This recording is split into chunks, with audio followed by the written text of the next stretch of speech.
नमस्कार, next 9 news देख रही हैं आप और मैं हूं आपके साथ प्रज्ञा सिंह। बहुत बहुत स्वागत है आप सभी का मेरे खास प्रोग्राम सत्ता से सवाल में। सत्ता से सवाल में आज हम बात करने वाले हैं उस मुद्दे की जिसे लेकर दिल्ली की सड़कों पर बवाल जारी है। सवाल लगातार पूछा जा रहा है कि अब जो भी बीजेपी से सवाल पूछेगा, जो भी बीजेपी को उसकी गलतियां दिखाएगा, उसे आईना दिखाएगा, क्या उसके खिलाफ ऐसे ही ईडी, सीबीआई या फिर पुलिस का जो ब्रह्मास्त्र है वो छोड़ दिया जाएगा। जिस तरह से आज आम आदमी पार्टी के राज्यसभा सांसद संजय सिंह के खिलाफ ईडी की कार्रवाई देखने को मिली। कल संजय सिंह को गिरफ्तार कर लिया जाता है और आज आम आदमी पार्टी सरकार के खिलाफ मोर्चा खोल देती है। सड़क पर किस तरह से आम आदमी पार्टी के कार्यकर्ता घसीटे जाते हैं, इस दौरान कईयों की गिरफ्तारी होती है। संजय सिंह की गिरफ्तारी से नाराज आम आदमी पार्टी ने सिर्फ देश की राजधानी दिल्ली ही नहीं बल्कि पूरे देश में बवाल मचा दिया है। किस तरह से आम आदमी पार्टी के समर्थन में विपक्षी दल उतरते हुए नजर आ रहे हैं, बता दें यूबीटी से सांसद संजय राउत से लेकर सचिन पायलट तक, अखिलेश यादव से लेकर तेजस्वी यादव तक तमाम विपक्षी नेता किस तरह से आज संजय सिंह का समर्थन करते हुए नजर आ रहे हैं और सीधे सीधे भारतीय जनता पार्टी को घेरने का काम कर रही हैं। सुनिए जरा। जो कल प्रकरण हुआ और जिस प्रकार केंद्र सरकार अपने एजेंसीज का दुरुपयोग कर रही है वो अब जगजाहिर हो चुका है और 90%, 95% जो छापे पड़ते हैं, कार्रवाई होती है सीबीआई की, ईडी की, इनकम टैक्स की, वो केंद्र सरकार के जो विरोधी लोग हैं, जो राजनीतिक उनका विरोध करते हैं, उन पर कार्रवाई हो रही है। तो देश इस पूरे प्रकरण को देख रहा है और मैं मानता हूँ कि ये ठीक नहीं है। ये बदले की भावना से जो कार्रवाई होती है विरोधियों की आवाज़ दबाने की, इसको लोग कभी भी ठीक नहीं मान सकते हैं। और जो कल डिटेन अरेस्ट किया गया है वो भी उसी श्रृंखला का एक कड़ी है और पब्लिक अंत में निर्णय करेगी कि ये जो कर रहे हैं सही कर रहे हैं, गलत। ये लड़ाई देश की है और हम मेंटली प्रिपेयर हैं कि हम सबको गिरफ्तार किया जाएगा। आपातकाल से भी भयंकर स्थिति पैदा हो गई इस देश में। मैं संजय सिंह के घर में जाकर आया, उनके माताजी से, भाभी जी से मिला और मैंने कहा कि हम सब आपके साथ हैं लड़ाई में और ये संकट में हम आपके साथ हैं। ये इंडिया अलायंस गठबंधन जो है इसको स्ट्रेंथन करेगा या वीकेंड करेगा? देखिए, इसके लिए एक इश्यू बनेगा, मुद्दा बनेगा या वीकेंड करेगा? मुद्दा तो बन गया है। आज वेस्ट बंगाल में भी कुछ रेड्स हो गई है, डीएमके के नेताओं के ऊपर रेड्स हो गई है, महाराष्ट्र में रेड्स होगी, हाँ छत्तीसगढ़ में होगी, राजस्थान में होगी, लेकिन मध्य प्रदेश में नहीं होगी, कर्नाटक में होगी, यूपी में नहीं होगी। हाँ, इंडिया अलायंस को ये वीकेंड करेगा या स्ट्रेंथन करेगा? हम जितने भी आप घाव हम पर डालेंगे हम उतने मजबूत होंगे, हम झुकेंगे नहीं। सर, अनुराग ठाकुर का कहना है कि संजय सिंह जो है के बाद जो किंग पिन है इस कथित शराब घोटाले के, वो अभी भी बाहर हैं, उनको भी जल्दी पकड़ा। देखिए, आज की जो सरकार है, ये सरकार के इतने घोटाले हमने पार्लियामेंट में निकाले हैं, उसका क्या हो गया? उसका किंग पिन कौन है भाई? अनुराग जी आप बताइए। हम बार बार बोल चुके, बता चुके हैं। सिर्फ सिलेक्टेड टारगेटेड लोगों को आप जिस तरह से प्रताड़ित करने जा रहे हो, ये कानून नहीं है, ये संविधान नहीं है, इसे देश चलाना नहीं कहता। सर, आपका भी नाम संजय और आप भी ईडी के केस में गिरफ्तार हुए थे।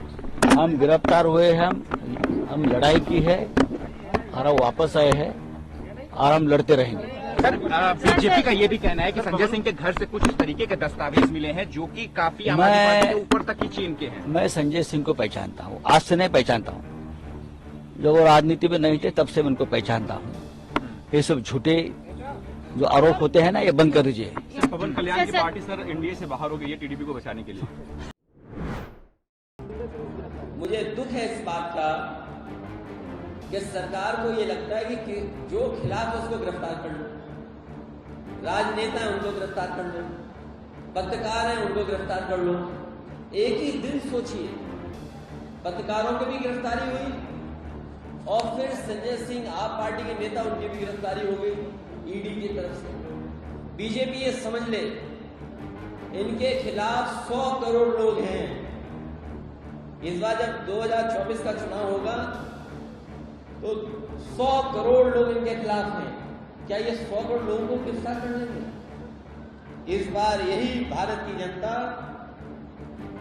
पीडीए मिलकर के इंडिया भारतीय जनता पार्टी का सफाया कर देगी और जिन जिन से ये घबराते हैं उन्हीं को गिरफ्तार करने जाते हैं। ये जो ईडी, सीबीआई, इनकम टैक्स, ये भारतीय जनता पार्टी के प्रकोष्ठ हैं, ये उनके संगठन के प्रकोष्ठ हैं, उनके संगठन के हिस्से हैं। इसलिए आपको इसमें ज्यादा बुरा मानने की जरूरत नहीं है। अभी संजय सिंह गिरफ्तार हुए, अभी आप कुछ सच दिखा, ना उगलते बन रहा है ना निगलते बन रहा है।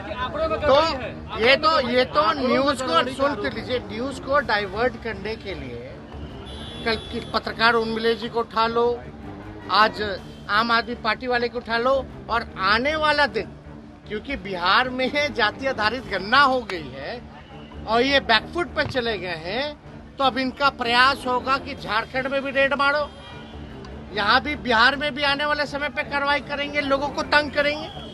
और हम तो जिस दिन 9 अगस्त को पिछले साल बोले थे ना कि अब शुरू हो जाएगा ये लोग का काम, तो ये लोग तो समर्थ है नहीं पॉलिटिकल लड़ाई लड़ने में, तो आगे पीछे एजेंसियों को ये सब करके दुरुपयोग करके कराया जाता है। प्रधानमंत्री जी भाषण दे रहे कि कोई भ्रष्टाचारी मेरे साथ नहीं बैठ सकता। अजीत पवार के साथ जो है बैठ के माला पहन रहे थे, उनका 2 दिन पहले वो एनसीपी में थे, तो क्या थे? बीजेपी का विरोध में थे, तो क्या थे? वो भ्रष्टाचारी थे। और जो बंगाल वाले जो लोग थे, जो टीएमसी से भागे हुए लोग, मुकुल रॉय वगैरह, आपके जो कांग्रेस से जो आ गए हैं अभी जो सीएम है असम के, वो क्या थे? वो भ्रष्टाचारी नहीं थे।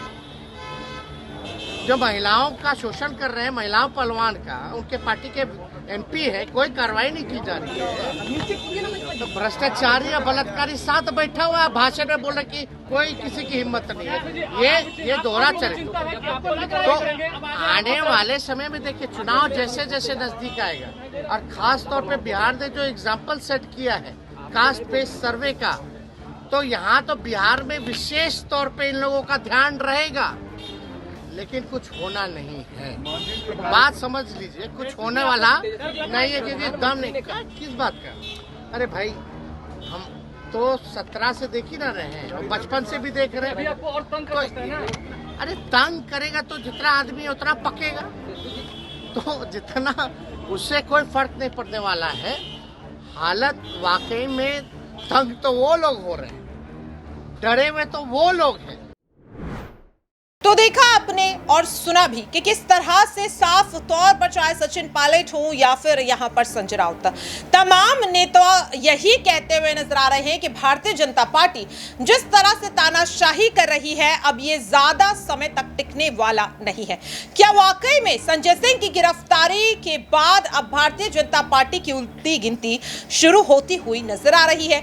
2024 को लेकर अब तक जो दावे पीएम मोदी करते हुए नजर आ रहे थे, उनकी पार्टी के तमाम नेता करते हुए नजर आ रहे थे, क्या वो दावे अब पूरी तरह से फेल होने वाले हैं? क्या लगता है आपको? अपनी राय कमेंट बॉक्स में जरूर शेयर करें। मेरे खास प्रोग्राम सत्ता से सवाल में आज के लिए इतना ही। कल फिर होगी किसी अन्य मुद्दे को लेकर आप सभी से मुलाकात।